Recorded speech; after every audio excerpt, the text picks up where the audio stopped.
우리가 살다 보면 고난의 시기가 긴 터널처럼 오랜 시간 동안 찾아올 때가 있습니다. 그렇게 힘든 시기를 지나면서 때론 넘어지기도 하지만 하나님은 우리가 그 시간을 잘 믿음으로 이겨내기를 원하십니다. 그래서 택하신 백성인 우리는 그분의 뜻하신 계획이 신실하게 이루어질 것을 믿어야 합니다. 그리고 구약 성경에서는 이스라엘 백성들이 이렇게 긴 고난의 시기를 겪은 적이 있었습니다. 우리 창세기 15장 13절 14절 보겠습니다.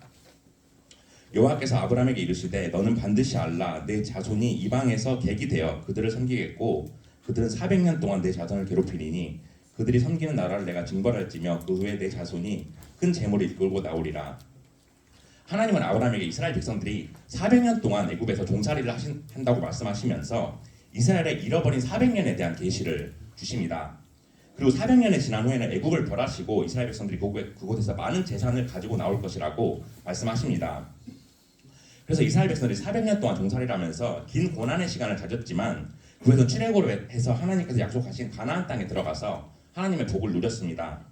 따라서 우리에게도 긴 터널과도 같은 시기에 이 시기가 지나가면 이스라엘 백성들처럼 하나님이 좋은 것을 주실 것을 반드시 확신해야 합니다. 그렇게 아브라함에게 계시를 주신 400년이 지나고 하나님 모세를 통해서 이스라엘 백성들을 구원하려고 계획하십니다. 그렇게 애굽에서 태어난 모세는 왕자가 되었고 이스라엘 백성들을 구원하기 위한 사명을 그에게 주십니다. 그리고 그를 통해서 하나님이 언약을 신실하게 이루신 것을 우리는 보게 됩니다. 그럼 오늘 본문을 통해서 언약에 신실하신 하나님이 우리에게 어떻게 일을 행하시는지 살펴보기를 원합니다. 이를 통해 우리가 이제 수련회가 끝나고 세상에 나아갈 때 하나님이 우리에게 선하신 계획과 뜻을 신실하게 이루어질 것을 확신하며 나아가는 여러분들이 되기를 축복합니다. 첫째로 언약에 신실한 하나님은 신실하신 하나님입니다. 우리 한번 따라해 보겠습니다. 신실하신 하나님. 신실하신 하나님. 네, 출애굽기 1장 7절 8절 보겠습니다. 이스라엘 자손은 생육하고 불어나 번성하고 매우 강하여 온 땅에 가득하게 되었더라. 요셉을 알지 못하는 새 왕이 일어나 애굽을 다스리더니 애굽에 들어간 이스라엘 백성들은 그곳에서 생육하고 불어나서 크게 번성하게 되었습니다. 그게 매우 강해져서 온 땅에 가득하게 되었고 그때 건장한 남자만 60만 명이나 되었다고 기록되고 있습니다. 그러던 어느 날 요셉이 알지 못하는 새 왕이 일어나서 애굽을 다스리게 되었다고 말합니다. 이렇게 애굽에 새로운 왕조가 들어선 후에 이스라엘 백성들은 많은 핍박과 고난을 받았고 고난 속에서 힘든 노예 생활을 하게 됩니다. 그러던 중에 애굽 사람 한 명이 노역을 하고 있는 이스라엘 사람을 쳐서 죽이는 일이 일어납니다. 그런데 이를 지켜보던 모세가 격분한 나머지 그 애굽 사람을 죽이고 땅에 묻어버립니다. 이렇게 모세는 살인을 저지르게 되어서 도망자의 신세가 되었고 그는 미디안 광야로 가게 되었는데 그곳에 살던 시보라를 만나서 결혼하게 됩니다. 우리 본문 1절 보겠습니다. 우리 함께 읽겠습니다. 시작.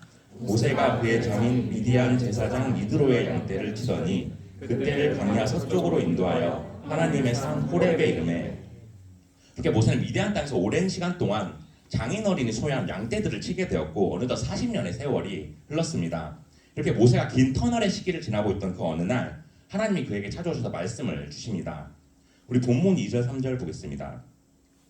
여호와의 사자가 떨기나무 가운데로부터 나오는 불꽃 안에서 그에게 나타나시니라. 그가 보니 떨기나무에 불이 붙었으나 그 떨기나무가 사라지지 아니하는지라. 이에 모세가 이르되 내가 돌이켜 가서 잉크 광경을 보리라.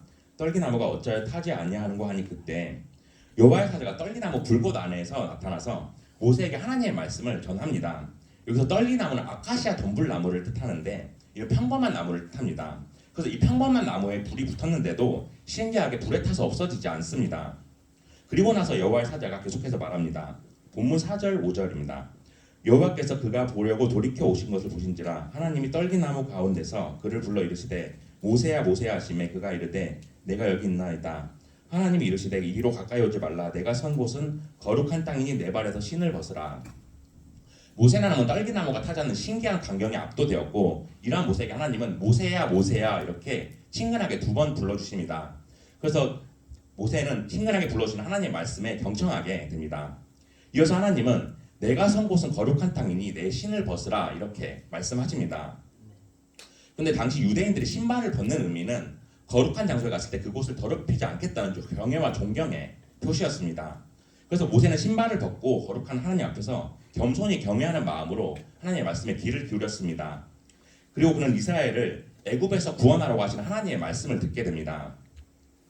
이처럼 모세가 400년 동안 광야에 있었지만 하나님은 그를 통해서 이스라엘 백성들을 구원하려고 하셨습니다. 그렇게 40년의 긴 터널의 시기에 있던 모세를 잊지 않으시고 직접 찾아와 주셨습니다. 그리고 이스라엘의 잃어버린 400년을 회복시키신다는 언약을 모세를 통해 이루고자 하셨습니다. 이 사실을 보면서 우리는 우리 신실하신 하나님 변함이 없으시고 반드시 우리에게 찾아오셔서 손을 내밀어 주신다는 것을 알 수 있습니다. 그렇게 우리에게 가장 귀한 것을 주시기에 우리가 각자 긴 터널의 시간을 지나고 있더라도 이 시기가 지나면 반드시 좋은 것과 좋은 뜻과 계획을 이루신다는 사실을 믿어야 합니다. 그래서 우리가 어떠한 시험과 고난이 있어도 택하신 백성들에게 언약을 반드시 이루신다는 믿음을 가지기를 원합니다. 신실하신 하나님이 우리를 향해서 착실하게 계획과 뜻을 이루신다는 사실을 믿고 나아가는 여러분들 되기를 축복합니다. 둘째로 언약에 신실하신 하나님은 구원의 하나님이십니다. 우리 한번 따라해 보겠습니다. 구원의 하나님. 구원의 하나님. 네, 본문 7절 8절 보겠습니다. 우리 함께 읽겠습니다. 시작. 여호와께서 이르시되 내가 애굽에 있는 내 백성의 고통을 분명히 보고 그들이 그들의 감독자로 말미암아 부르짖음을 듣고 그 근심을 알고 내가 내려가서 그들을 애굽인의 손에서 건져내고 그들을 그 땅에서 인도하여 아름답고 강대한 땅 젖과 꿀이 흐르는 땅 곧 가나안 족속, 헷 족속, 아모리 족속, 브리스 족속, 히위 족속, 여부스 족속의 지방에 데려가려 하노라. 하나님 이스라엘 백성들이 애굽에서 당하는 고난을 보았고 그들이 고통 가운데 부르짖는 소리를 들으셨습니다. 그래서 고통당하는 그들을 보면서 애굽에서 나와 젖과 꿀이 흐르는 가나안 땅으로 인도하실 것을 계획하셨습니다. 이 하나님 이스라엘 백성들을 가나안, 헷, 아모리, 브리스, 히위, 여부스 이렇게 6 족속들의 지방에 데려간다고 말씀하십니다. 그래서 애굽 땅에서 그들을 구원하실 뿐만 아니라 그곳에 거주하는 수많은 족속들을 물리쳐서 그 땅을 정복하게 해주실 것을 약속하십니다. 이처럼 하나님 이스라엘 백성들의 고통을 듣고 계셨던 것처럼 지금 우리가 부르짖는 고난과 어려움도 지켜보고 계십니다. 어제 김충희 목사님께서 정말 열정적으로 말씀을 전하시고 또 기도회를 인도하셨죠. 그래서 여러분들이 간절히 부르짖는 것을 보면서 저도 많이 은혜를 받았습니다. 그런데 하나님은 어젯밤 우리를 다 보고 계셨고 우리를 한난과 고통에서 구원하시기 위해 지금 일하고 계십니다. 또 하나님은 이스라엘 백성들이 가나안 땅에 들어가서 수많은 대적들과의 전쟁에서 승리하게 한 것처럼 우리가 시험과 어려움을 놓고 간절히 기도할 때 잘 감당할 수 있는 힘과 능력을 주십니다. 그래서 우리에게도 젖과 꿀이 흐르는 가나안 땅처럼 가장 좋은 것으로 채워주십니다. 그래서 우리가 세상의 그 어떤 어려운 상황 속에 놓일지라도 우리의 기도를 들으시고 반드시 구원하신다는 사실을 믿음으로 나아가기 원합니다. 그럴 때 하나님의 뜻과 계획을 이루고 가장 좋은 것으로 응답받는 여러분들 되기를 축복합니다.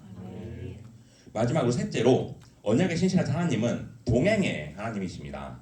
우리 한번 해보겠습니다. 동행의 하나님. 동행의 하나님.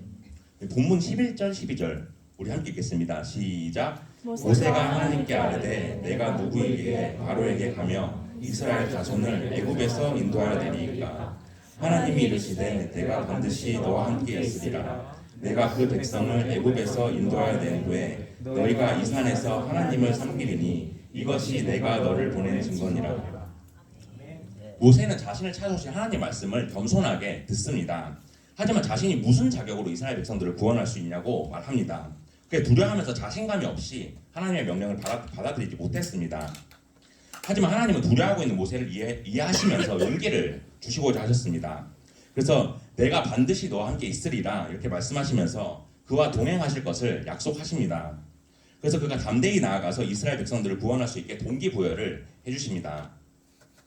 이 하나님의 말씀에 자신감을 얻고 애굽으로 간 요새는 이스라엘 백성들을 애굽에서 이끌고 나와서 홍해 바다를 가르는 홍해 기적의 역사를 이루면서 하나님의 동행하심을 전인격적으로 체험합니다.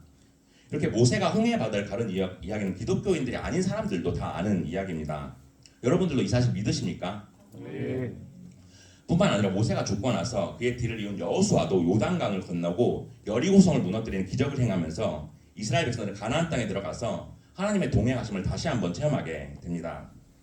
이처럼 언약에 신실한 하나님은 우리에게 주신 약속을 이루시기 위해 친히 동행하십니다. 그래서 우리 성령 하나님이 함께 하셔서 우리가 믿음을 잘 지킬 수 있게 하시고 또 말씀에 은혜 받고 기도하게 하십니다. 이렇게 우리가 믿음으로 나아갈 때 그분의 뜻을 반드시 이루십니다. 그리고 이렇게 우리가 하나님과 동행하는 것은 예수 십자가의 능력으로 가능한 것입니다. 우리가 십자가의 보혈로 모든 대적들과 싸움에서 승리하게 하시고 예수 그리스도의 이름으로 모든 악한 영을 물리치고 하나님의 뜻을 이루게 하십니다. 그러므로 우리가 예수 그리스도의 십자가의 능력에 붙들며 나아갈 때 하나님이 우리와 동행하시고 우리에게도 응답과 체험의 역사가 일어나기를 원합니다. 그래서 우리의 힘으로 도저히 해결할 수 없는 상황인 것 같더라도 하나님이 동행하실 때 반드시 이루실 것을 확신하며 나아가는 여러분들이 되기를 축복합니다. 아멘. 이제 말씀을 정리하겠습니다. 사랑하는 청년부 여러분들, 지금은 우리가 힘든 시간을 보내고 있더라도 이 시간을 통해서 하나님은 우리를 연단하시고 그분의 뜻을 이루시길 원하십니다. 그래서 택함 받은 백성인 우리 한 명 한 명을 기억하시고 때가 차면 우리를 향한 계획을 반드시 이루어 주십니다. 그래서 지금 당장 우리가 끝이 보이지 않는 긴 터널과 같은 시간이더라도 신실하신 하나님이 참된 기쁨과 안식을 주실 것을 믿어야 합니다. 또 하나님 우리에게 힘과 능력을 주시기 위해서 항상 동행해 주십니다. 특히 우리가 실족하지 않도록 하셔서 어려운 상황을 이겨내도록 하십니다. 이렇게 하나님이 실수가 없고 변함이 없으신 분이기에 때가 되면 우리에게 풍성한 은혜로 채워주실 것을 믿어야 합니다. 그러므로 우리 사랑하셔서 구원받은 백성을 택하신 하나님이 가장 좋은 것을 주실 사실을 신뢰하기 원합니다. 그래서 이제 담대히 세상에 나아가서 새롭게 다시 시작하는 믿음으로 하나님만 붙들고 나아갑시다. 그럴 때 우리 공동체 모두가 한 사람도 빠짐없이 언약에 신실한 하나님을 체험하게 되기를 주님의 이름으로 축복합니다. 아멘.